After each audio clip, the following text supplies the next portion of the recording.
जी हां, डीएसएसबी की फार्मासिस्ट की 318 पोस्टों पर ऑफिशियल नोटिफिकेशन आउट हो चुका है।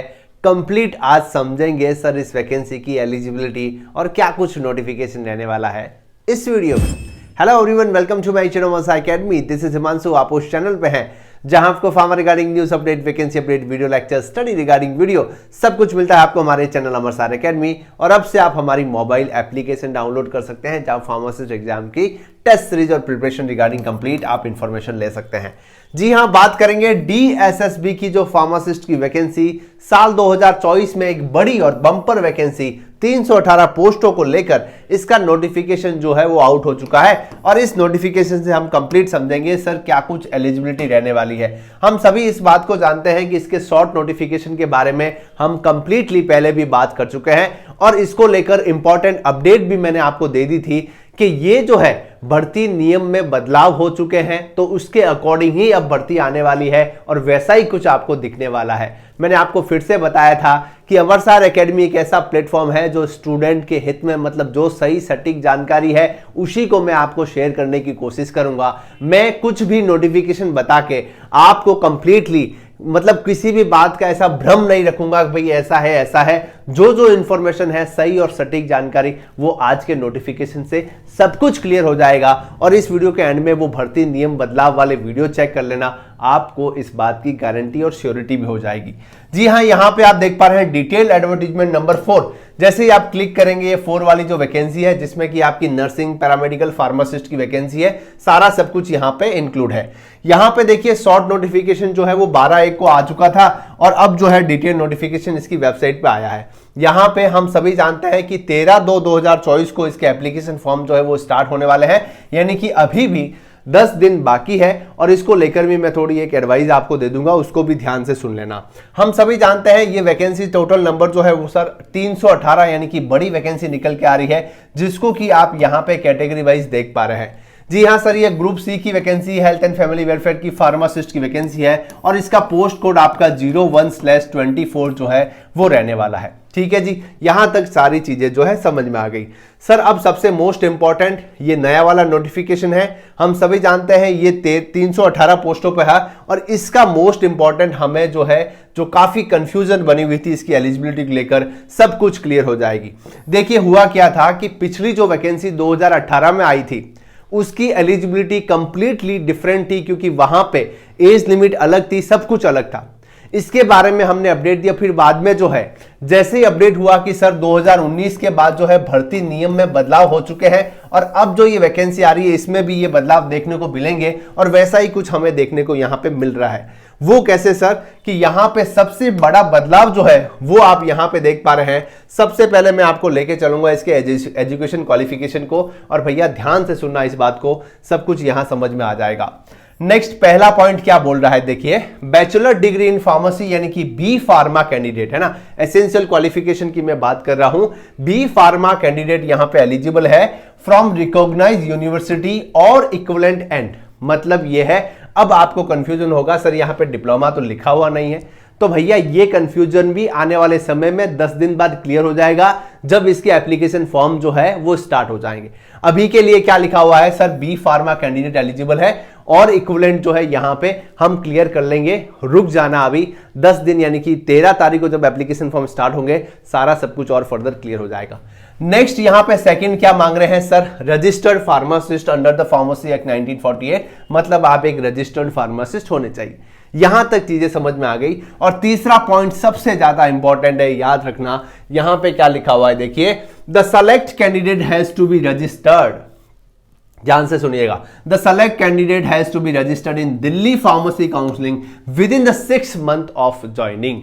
मतलब अगर वो कैंडिडेट सेलेक्ट होता है उसको क्या करना है, विद इन द 6 महीने के भीतर आपका रजिस्ट्रेशन आपको दिल्ली फार्मेसी काउंसिलिंग से करवाना अनिवार्य है। यहां पे कंप्लीटली क्लियरली मेंशन है।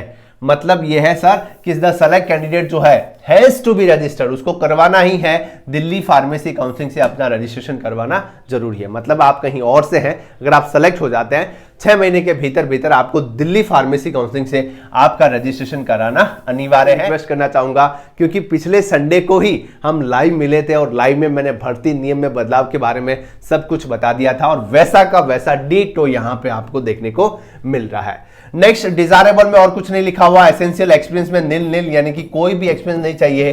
फ्रेशर कैंडिडेट जो है वो यहां पे एलिजिबल है, इस बात की यहां पे पुष्टि हो गई।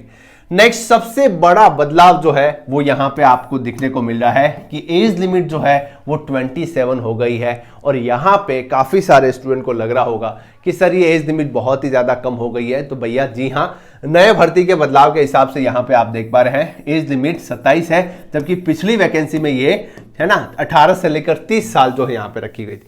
बट इस साल ये वैकेंसी में किस हिसाब से है, तो जी हां सर, अब आगे से भी इसकी वैकेंसी जो है वो 27 एज लिमिट की आने वाली है DSSB की।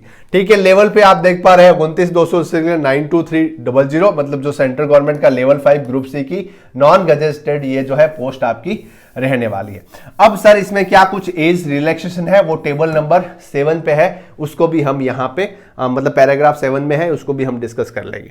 नेक्स्ट देखिए, एक और यहां पे पॉइंट लिखा हुआ है कॉन्ट्रेक्चुअल एम्प्लॉयमेंट HNFW में, यानी कि health and family welfare, relaxation upper age will be given as the one time measure. मतलब इस डिपार्टमेंट में यानी कि family and health where department में वर्क किया हुआ है तो आपको कुछ एज लिमिट के कुछ क्राइटेरिया है, वो आप रिक्वायरमेंट रूल्स में इसके जाके कंप्लीटली पढ़ सकते हैं।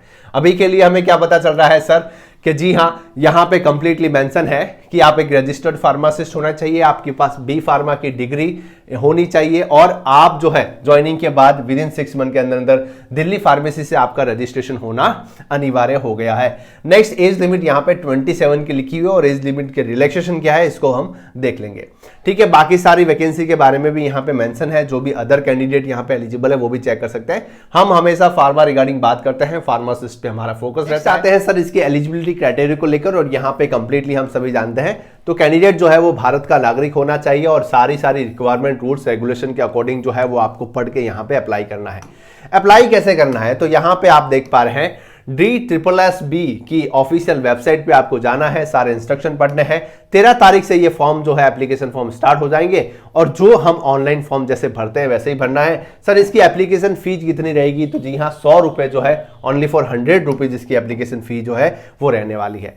सर एग्जामिनेशन शेड्यूल क्या रहेगा इसको थोड़ा सा डिस्कस करते हैं और आने वाले अपकमिंग वीडियो में इसको लेकर एक और मैं कंप्लीट वीडियो बनाऊंगा कि सर इसकी प्रिपरेशन जो है वो कैसे करनी है, क्योंकि हम सभी जानते हैं ESIC क्या है ना, ESIC के एग्जाम देने के बाद हमें पता चल गया है कि सर नॉन फार्मा भी बहुत ज्यादा वक्त रखता है, इसको हल्के में नहीं लेना। एग्जामिनेशन स्कीम जो है वो किस हिसाब से रहने वाली है, तो हमारा फार्मासिस्ट का जो कोड है वो 1/24 है, हम सभी इस बात को जानते हैं। 2 घंटे का आपका पेपर होने वाला है, 200 मार्क्स यानी कि 200 क्वेश्चन आएंगे, 200 मार्क्स का रहेंगे। और ये सेक्शन जो है वो किस हिसाब से बटा हुआ है ये आप यहां पे देख पा रहे हैं ना, टोटल आपके 200 नंबर के क्वेश्चन आएंगे। सेक्शन ए में आपके जो है general awareness, general intelligence, reasoning ability, number ability, ये सारा रहने वाला है। तो 20 मार्क्स यानी कि 20 × 5 कितना हो गया आपका 100 मार्क्स का ये रहने वाला है। और सेक्शन बी जो है उसमें भी आपके देख पा रहे हैं सब्जेक्ट रिगार्डिंग जो है क्वेश्चन आने वाले हैं। तो टोटल मिला के आपके कितने हो गए 100, इसके टोटल 200 नंबर का आपका जो है ये रहने वाला है, 200 मार्क्स का क्वेश्चन पेपर रहने वाला है। अब हम इस बात को भली बात ही जानते हैं कि ESIC के पेपर में हमने जो है नॉन फार्मा को थोड़ा सा हल्के में ले लिया था, तो इसको लेकर मैं आपको बताना चाहूंगा। देखिए आप सभी जानते हैं फार्मासिस्ट एग्जाम की प्रिपरेशन को लेकर हमने हमारी मोबाइल एप्लीकेशन पे टेस्ट सीरीज चला के रखी है, उसी में आपको जो है अपकमिंग में इसके अच्छे अच्छे क्वेश्चन, बहुत ही सेलेक्टिव क्वेश्चन को नॉन फार्मा और फार्मा को मिला के पूरा एज पर आप मेन एग्जाम देते हैं वैसा का वैसा पेपर जो है वो आपको अपकमिंग में मिल जाएगा। अभी एप्लीकेशन फॉर्म स्टार्ट हुए हैं, थोड़ा रुकिएगा, जल्दी से जल्दी मैं कोशिश करूंगा आपको पूरा सेट ऑफ एग्जामिनेशन का एक टेस्ट सीरीज मिल जाए और आने वाले समय में कंफर्मली आपको जो है स्टडी मटेरियल मिलने वाला है जो इस फार्मासिस्ट एग्जाम के लिए बहुत ज्यादा हेल्पफुल होने वाला है। सेलेक्टिव बना रहा हूं मित्रों, थोड़ा समय लगेगा बट इतना अच्छा क्वालिटी मटेरियल आपको प्रोवाइड कराऊंगा, क्योंकि आप सभी जानते हैं क्वालिटी से कंप्रोमाइज हम कभी नहीं करेंगे, क्योंकि हमारा जो एक्सपीरियंस है 4 से 3 सालों का, इसमें हमने जो जो एग्जामिनेशन हुआ है उनका सारा रिसर्च स्टडी करके एक ऐसा मटेरियल और सारे ऐसी टेस्ट सीरीज आपके साथ में प्रोवाइड करेंगे जिससे कि आपकी सिलेक्शन की पॉसिबिलिटी 100% होने आने वाली है। जी हाँ, नेक्स्ट टू नेक्स्ट यहाँ पे आप देख पा रहे हैं बाकी सारी कंडीशन जो है वो यहाँ पे लिखी हुई है, रिक्वायरमेट जो है वो यहाँ पे लिखी हुई है और इसके क्वालिफाइंग मार्क्स जो है वो भी यहाँ पे लिखे हुए हैं। मुझे लगता है इसको लेकर मैं अलग एक सेपरेट वीडियो बनाऊंगा जिसमें कि हम इसकी एग्जाम की स्ट्रेटेजी कैसे क्वालिफाई करना है इस एग्जाम को, उसको लेकर हम डिस्कस करेंगे। नेक्स्ट टू नेक्स्ट आप यहाँ पे देख पा रहे हैं इसकी एज रिलैक्सेशन के बारे में भी यहाँ पे लिखा हुआ है, किस हिसाब से एज रिलैक्सेशन मिलने वाला है, वो सारा सब कुछ यहाँ पे मेंशन है। अब जाते जाते आपको एक मैं एडवाइस देना चाहूंगा कि अभी भी कोई भी स्टूडेंट कुछ भी कंफ्यूजन है, मैं सबसे पहले आपको बताना चाहूंगा, देखिए कोई भी आनन फानन में डिसीजन लेने की जरूरत नहीं है। अभी 13 तारीख से जब से इसके एप्लीकेशन फॉर्म स्टार्ट हो जाएंगे और भी जो भी कंफ्यूजन है आपको वो सारी सब कुछ क्लियर होने वाली है, उसके लिए कोई भी डाउट मत रखिएगा। तो इत्मीनान से अभी भी इसके बारे में आपको लग रहा होगा कैसे पुराना पेपर आता है, कैसे स्टडी करें, तो आप सभी जानते हैं हमारी मोबाइल एप्लीकेशन पे मैंने 2 पुराने पेपर जो है वो अवेलेबल करवा दिए हैं। आपको मोबाइल एप्लीकेशन पे जाना है, लिंक डिस्क्रिप्शन कमेंट बॉक्स में है, और फ्री मटेरियल में आपको जाना है, सारे पुराने पेपर मैं वहां पे अवेलेबल करवा देता हूं, आप चेक कर सकते हैं। उससे आपको आइडिया मिल जाएगा कि किस हिसाब से प्रिपरेशन करनी है और अपकमिंग में इसकी मास्टर स्ट्रेटेजी कैसे क्वालिफाई करना है इस एग्जाम को, इसको लेकर भी हम बात करेंगे। फिर से बता रहा हूं 10 दिन और वेट कीजिएगा, एप्लीकेशन फॉर्म स्टार्ट करेंगे, अच्छे से भर के देख लेंगे किस हिसाब से सारा सब कुछ होने वाला है, सारे डाउट जो है और भी क्लियर हो जाएंगे। कैसा लगा इन्फॉर्मेशन जरूर बताएं कमेंट सेक्शन में, लाइक करें, शेयर करें, सब्सक्राइब करें। Keep watching, stay tuned.